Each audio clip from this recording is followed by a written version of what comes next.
33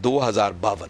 اچھا 2052 2052 اس پر جب آپ نے یہ مین ٹاپک لے لیا حقوق الوالدین تو نیچے پھر اس کے سب ہیڈنگز قائم کیے. جی یہ نہیں کیا جیسے میں نے پہلے بیان کیا کہ حقوق والدین لکھا اور نیچے ساری قرآن پاک کی آیات لکھ دی. نہیں, عموماً رائٹرز کا مزاج یہی ہوتا ہے. مگر آپ نے پھر سب ہیڈنگز قائم کر کے ان کو کیٹاگرائز کر دیا ان آیات کو کہ ان آیات کے اندر والدین کی کن کن حقوق کا ذکر ہے, کس طرح کی بات کی گئی ہے. مثلا پہلا سب ہیڈنگ ہے والدین کے ساتھ حسن سلوک کا حکم. ٹھیک ہے. اس پر حضور شیخ الاسلام نے قرآن پاک کی 3 آیات جمع کی ہیں جس میں باری تعالیٰ نے ڈائریکٹ والدین کے ساتھ حسن سلوک کرنے کا حکم دیا ہے. جی پھر اسی طرح دوسرا سب ہیڈنگ آپ نے لیا والدین کے ساتھ نیک سلوک انبیاء کرام کی سنت ہے. اچھا ٹھیک ہے. یہ الگ ہیڈنگ قائم ہیڈنگ کیا. قائم کر. اب دیکھیں نا, اگر کسی شخص نے والدین کے حقوق پر بات کرنی ہے جی. تو یہ ایک الگ پورا سبجیکٹ بن جاتا ہے کہ قرآن پاک کے اندر والدین کے ساتھ نیک سلوک انبیاء کرام کی سنت ہے. کس کس نبی نے کیسے کیسے اپنے والدین کے ساتھ سلوک کیا. تو حضور شیخ الاسلام نے ان ساری آیات کو جمع کر دیا. پھر ماں باپ سے ترش لہجے میں بات کرنے کی مذمت, ٹھیک ہے. اس پر قرآن کیا کہتا ہے وہ الگ عنوان قائم کر دیا ہے. آج کی ہماری نوجوان نسل کا یہ بڑا مسئلہ ہے, والدین پریشان ہیں. جی ہاں, یعنی اب صرف اسی ایک آیت کو لے لے. یہ سورہ بنی اسرائیل کی آیت ہے, 17واں سورہ ہے, اس کی آیت نمبر 23 ہے.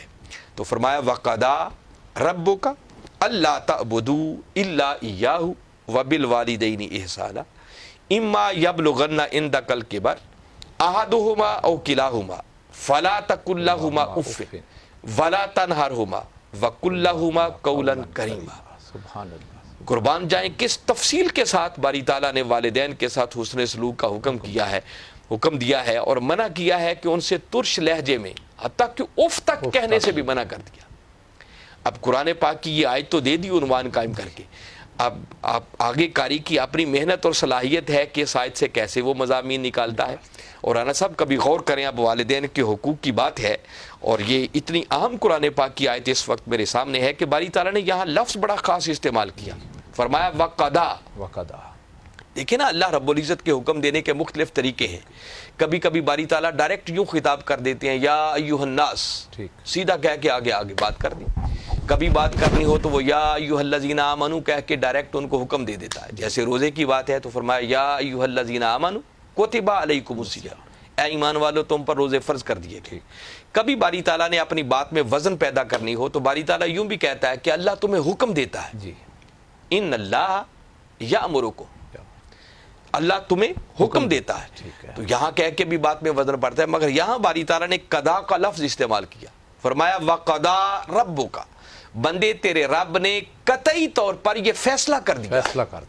یعنی قضا کا لفظ ایسا ہے کہ جسے استعمال کر کے باری تعالیٰ بتانا چاہ رہے ہیں کہ آگے جو فیصلہ آ رہا ہے اس میں سرے منہ انحراف کی گنجائش ہی نہیں ہے. ٹھیک ہے. جس میں کوئی ایف اور بٹ نہیں ہے, کوئی تبدیلی کی گنجائش نہیں ہے, نظر ثانی کی کوئی صورت ہی نہیں ہے اس پر. ایسا قطعی فیصلہ کر دیا. کیا فیصلہ؟ فرمایا ایک فیصلہ تو یہ ہے کہ اللہ تعبدوا الا ایاہ, کہ اللہ کے سوا کسی اور کی عبادت نہیں ہوگی.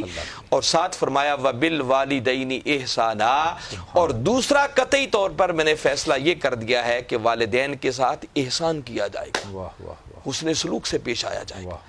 تو آپ اندازہ کریں یہ کتنا کس پیرائی میں باری تعالیٰ نے بات کی کہ یہ دو فیصلے دیکھیں نا. جیسے اللہ کی عبادت ہے تو کسی اور کی عبادت کی کوئی گنجائش ہے؟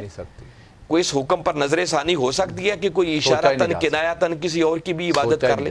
فرمایا جس طرح اس پہلے حکم میں کوئی رتی برابر بھی تبدیلی کی گنجائش نہیں ہے, اسی طرح جوڑ کر بیان کیا وبالوالدین احسانا, یہ بھی اسی طرح قطعی طور پر فیصلہ کر دیا گیا ہے کہ والدین کے ساتھ احسان سے کم درجے کی نیکی نہیں ہوگی. واہ واہ واہ واہ واہ. ان کے ساتھ احسان کیا جائے گا, حسن سلوک سے پیش آیا جائے گا. اور وہ کیا ہے؟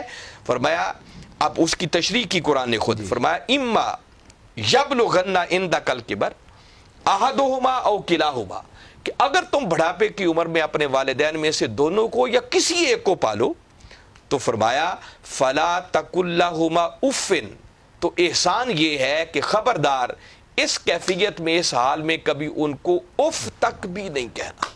اللہ اکبر. نانا صاحب غور کریں نا کہ والدین پھر بڑھاپے کی عمر, اللہ نے اس چیز کا بالخصوص ذکر کیا کیونکہ بڑھاپے کی عمر ایک ایسی ہوتی ہے کہ ممکن ہے ایسے حالات بن جائیں کہ وہ چلنے پھرنے کے قابل نہ ہوں، بیمار ہو جائیں، وہ کھا نہ سکیں، وہ پی نہ سکیں، وہ رفع حاجت کے لیے نہ جا سکیں. تو ایسے حالات میں باری تعالیٰ نے ذکر کر کے کہ اگر ایسی کیفیت آ جائے جب تمہیں خود کھلانا بھی پڑے، ان کو پلانا بھی پڑے، ان کو پہنانا بھی پڑے، ممکن ہے رفع حاجت کے لیے بھی تمہیں اٹھا کر لے کے جانا پڑے واش روم کے اندر، کرنی پڑے ان کی. تو باری تعالیٰ نے آگے فرمایا کہ جب ایسے حالات کے اندر دیکھیں نا، ایک قدرتی طور پر انسان جب کسی کو رفع حاجت کے لیے لے کے جاتا ہے تو انسان کو گھن آتی ہے، اور نہ چاہتے ہوئے بھی انسان کی زبان سے لفظ نکل آتا ہے جی، ایک اس طرح کا اظہار انسان کرتا ہے. باری تعالیٰ نے فرمایا کہ اگر والدین کو بڑھاپے کی عمر میں پالے تو ان کو اگر رفع حاجت کے لیے واش روم میں بھی لے کر جانا پڑے تو بندے ان کا ادب، ان کا احترام، ان کا مقام و مرتبہ یہ ہے کہ خبردار ایسی کیفیت میں بھی تیری زبان سے اف تک ہوں کا لفظ بھی نہیں نکلنا چاہیے. اللہ اکبر، اللہ اکبر. یعنی قرآن پڑھنے والوں کو یہ ادب سکھا رہا ہے. آپ اندازہ کریں کہ باری تعالیٰ نے کس انداز سے بات کی ہے. فلا تقل لہما اف، اف تک کہنے کی اجازت بھی نہیں ہے. جی. اور مفسرین نے لکھا ہے کہ اگر اس سے بھی کم درجے کی کوئی اور ان کی بے ادبی ہوتی تو اللہ اس کا بھی ذکر کر دیتا، مگر اس سے نیچے اور گنجائش کوئی نہیں بچتی. وَلَا تَنْهَرْهُمَا، ان کو جھڑکنا نہیں ہے. وَقُلْ لَهُمَا قَوْلًا كَرِيمًا، اور بندے جب بھی اپنے والدین سے بات کرے تو تیری زبان سے ایسا لفظ نکلنا چاہیے جس سے ان کی تکریم جھلکتی ہو. خیر یہ ہم تفصیلات میں چلے گئے جو ہمارا موضوع نہیں ہے. تو میں بتا رہا تھا کہ حضور شیخ الاسلام نے موٹی موٹی ہیڈنگز آپ جلدی کس سے طرح کیٹاگرائز کیا. اسی طرح والدین کی نگہداشت اور حفاظت کا خصوصی حکم کہ کس طرح والدین کا آپ لوگوں نے خیال رکھنا ہے. پھر اسی طرح والدین کی بے ادبی کی سزا کیا ہے، اس کا ذکر قرآن میں کہاں آیا وہ بیان کر دیا. والدین کے احترام کی خصوصی تاکید، اس کا ذکر قرآن پاک نے الگ کر دیا. پھر حقوق الوالد والجد، یعنی والد اور دادا کے حقوق، اس کا ذکر قرآن پاک میں باری تعالیٰ نے کہاں کیا ہے، اس کا الگ ذکر کر دیا گیا. اولاد کے مال اور جائیداد پر والدین کا حق، اس پر قرآن کیا کہتا ہے. آج اگر اولاد کما لے تو وہ سمجھ دیا سب کچھ میرا ہے. نہیں بیٹا، جو کچھ کماتا ہے وہ سب کچھ اس کے والدین کا ہوتا ہے. اس کا ذکر قرآن پاک میں کہاں ہے، وہ حضور شیخ الاسلام نے الگ اس کا ہیڈنگ قائم کر دیا. والدین کی اطاعت اور اس کی حدود و قیود، اس کا ذکر کہاں گیا ہے، کیسے ہے، وہ الگ ایک عنوان بنا دیا. والدین کی اطاعت کا اجر، اگر کوئی والدین کی اطاعت کرے گا، ادب بجا لے گا، اس پر اجر کیا ملے گا، وہ الگ بیان کر دیا. والدین سے سرکشی کرنا مذموم فعل ہے، اس کا ذکر قرآن پاک میں کہاں ہے وہ بیان کر دیا. دنیاوی معاملات میں مشرک والدین کے ساتھ بھی حسن سلوک کا حکم ہے. قرآن اس پر کیا کہتا ہے، ایون کے بندے کے والدین مشرک بھی ہوں، غیر مسلم ہوں، تو قرآن اس پر مفسرین نے آگے لکھا ہے اس حکم کے ذیل میں کہ اگر کسی شخص کے والدین مشرک ہیں اور وہ اس کو کہتے ہیں کہ ہم اپنے بتوں کی عبادت کے لیے بت خانہ میں جانا چاہتے ہیں، تو اس حکم میں ان کی تعمیل نہیں ہوگی، اطاعت نہیں ہوگی، کیونکہ یہ اللہ کے حکم کے خلاف ہوگا.